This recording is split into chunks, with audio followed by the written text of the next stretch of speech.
Good day, everyone. So, I am Maria Samantha H. Blasabes. I am the first reporter of Group 9. So, our topic is all about technical indicators for volatility indicators. So, what is volatility indicators? Are tools used in technical analysis to measure how much the price of a stock fluctuates over time. They do not predict the direction of the market, but help traders understand the strength and intensity of price movements. This makes them useful in identifying the right timing of buying or selling stock. So, ang volatility indicators, kay tools na siya nga mutabang para makita kung kusog ba or hinay ang lihok sa presyo sa stock.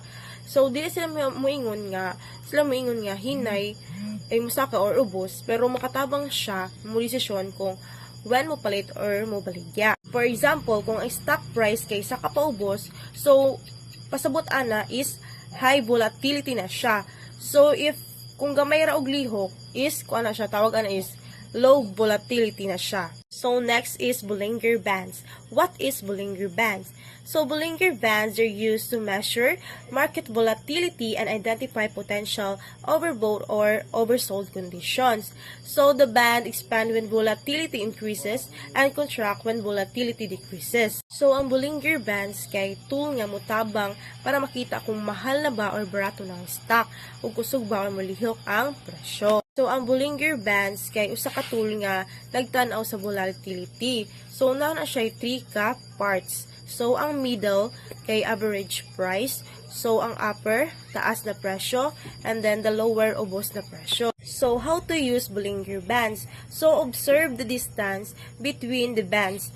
Wide bands, high volatility. So paglapad gani ang linya, meaning ana is kusog ang movement. Then pag dikit ang linya, meaning ana low ang volatility. So next is watch price interaction with the bands. If price near upper band, meaning mahal na, possible sell. Then ang price near lower band is kuha na siya kanang barato siya, barato, possible buy. So next is identify squeeze. So when bands are very close together, a breakout is likely. So meaning if magdikit-dikit daw ang bands, meaning ana, is possible na other big movements to breakouts. And that's all for my report about Bollinger Bands and volatility indicators. Thank you. A pleasant day to you, ma'am, and a pleasant day to everyone. So, I will discuss the buy and sell signals. So, buy signals, price touch or move below the lower bands and start to move upward. So, indicates the stock may be oversold. So, buy signal happens when the price touches or goes below the lower bands and then start moving upward. This may mean the stock is oversold and could rise again. So, for example, if a stock drops from 100 to 90 pesos and then starts going up again, traders may consider buying because the price could continue to rise. So, next is sell signal. So, price touches or move above the upper band and start to move downward. So, indicates the stock may be overbought. So, price a sell signal. So, a sell signal happens when the price touches or goes above the upper bands and then start moving downward.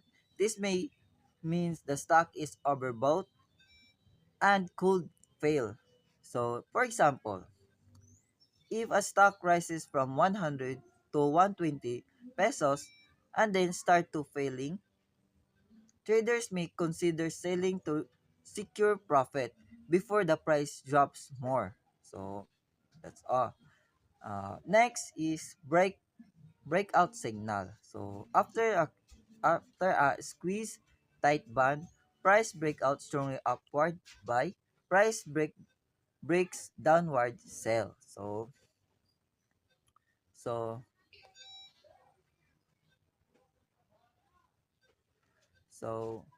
a breakout signal happens after the bands become tight or squeezed, showing low movement in price. So, if the price breaks strongly upward, buy signal. If the price break out strongly downward, sell signal.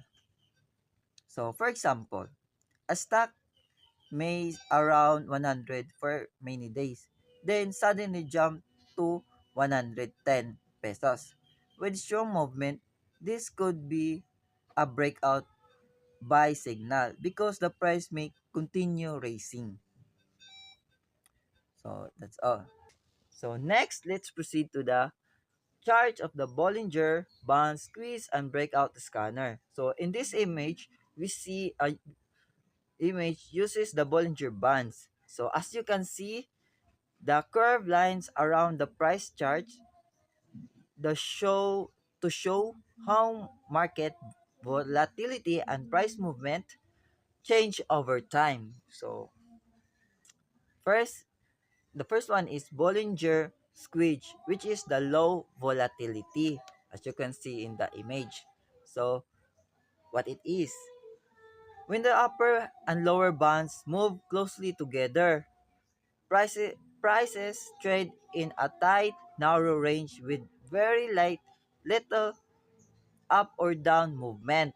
So, for example, imagine a stock like XYZ Corporation trading between 100 and 102 for 2 weeks. Prices barely move up or down, and the bands shrink around this small price zone. This is the squeeze phase. Traders say no big moves are happening right now. So next is the high volatility. So what it is. So as you can see in the image na siya high volatility. So it is the squeeze after the squeeze, the band suddenly widen apart. This means prices are making big fast moves up or down with a strong momentum. For example, right after XYZ Corporation quiet period, news comes out that the company made huge profit. Traders rushed to buy and the price jumped from 102 to 115 pesos in just a few days. So the bonds spread apart to match this big prices swing. This is the high volatility. Uh, so next is the Bollinger Band walk. So what it is, a steady strong trend where the price stay close to one of the bands, usually the upper band for an uptrend, and it is keep moving in that direction. So for example, XYZ Corp keeps rising and its price stay right near the upper bands every day. It goes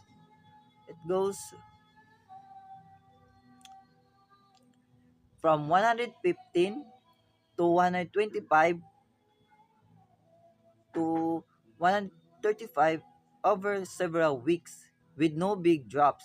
This steady climbs along the upper band is called the boiling bands walk. It shows the trend is strong and consistent. So, in summary, this picture is think it at think of it as like traffic. So, squeeze. So, low volatility means the car are moving slowly or stop in a small area, no speed. So hinay. So the high volatility are like a car speeding up fast and moving quickly. So they have big movement. So the band walk is like cars are driving steadily fast in one direction without slowing down. Strong trend. So that's all my part. Thank you.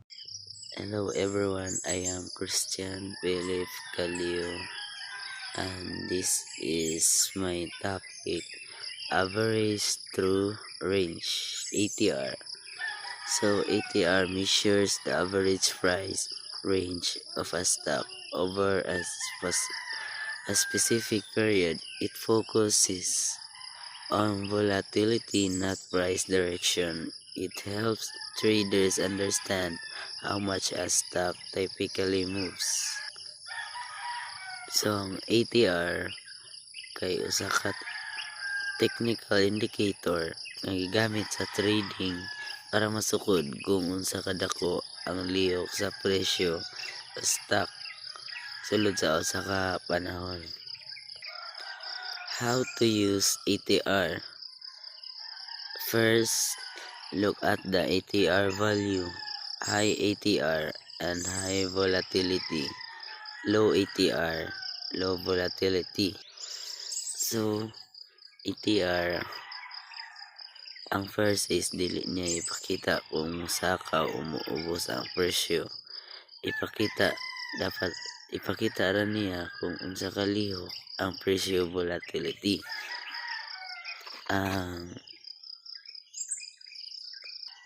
For example, ang presyo mumubra og 1 kada adlaw, low ATR, hinay ang lihok. Kaduha, ang presyo mumove og 10 kada adlaw. If ang high ATR kusog ang lihok. So ang ATR sukad sa kusog sa lihok dili direction. Ang volatility mao ni importante.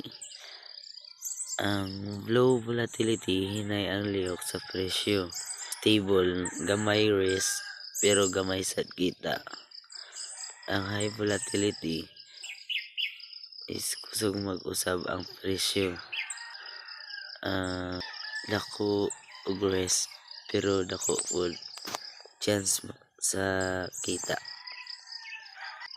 Second is use ATR to stop loss levels. Wider stop loss in high volatility, tighter stop loss in low volatility. So gamiton sa stop loss automatic cut loss nimo. If ang higher ATR kusog ang market, palapad ang stop loss para dili ka dali ma-stop. Ang low ATR is kalma ang market, paduulon ang stop loss para dali ka maprotektahan. Number 3 is, and the last is combined with trend indicators. ATR alone does not indicate buy, sell, and direction.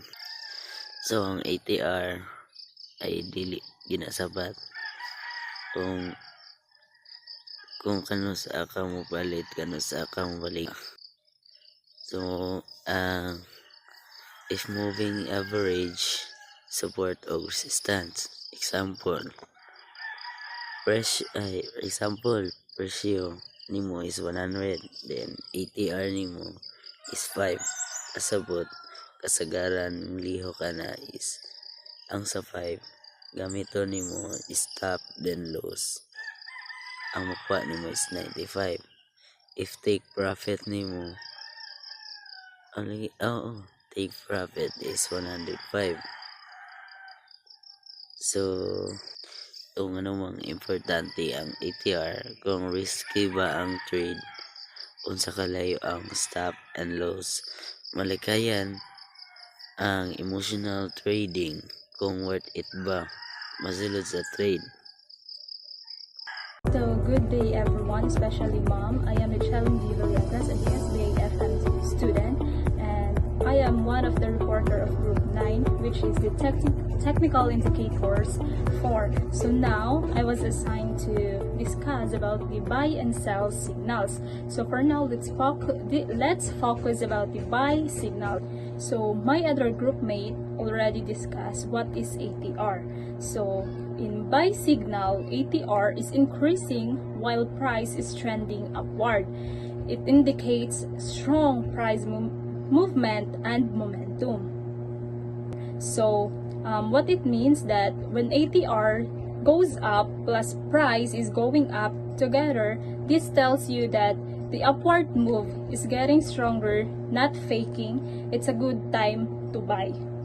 Now let's proceed the sell signals. So ATR is increasing while price is trending downward.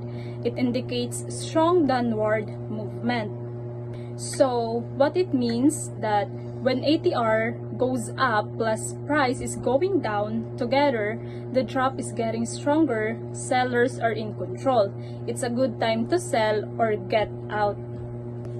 So lastly, the exit signal. So ATR starts decreasing, trend may be weakening. So it is good time to secure profit or exit position.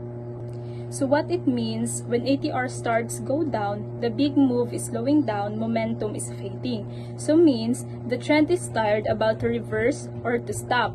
So time to lock your profit or close your trade so you don't lose what you earned. So as you can see as the chart, it indicates squeeze plus buy signals. So squeeze, so it means that price stays squeezed or narrow for a while. Market is catching breath, saving energy.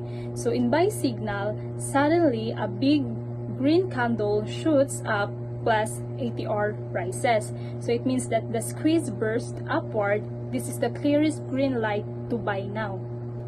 Conclusion. Volatility indicators like Bollinger Bands and ATR are powerful tools for identifying the right timing in trading.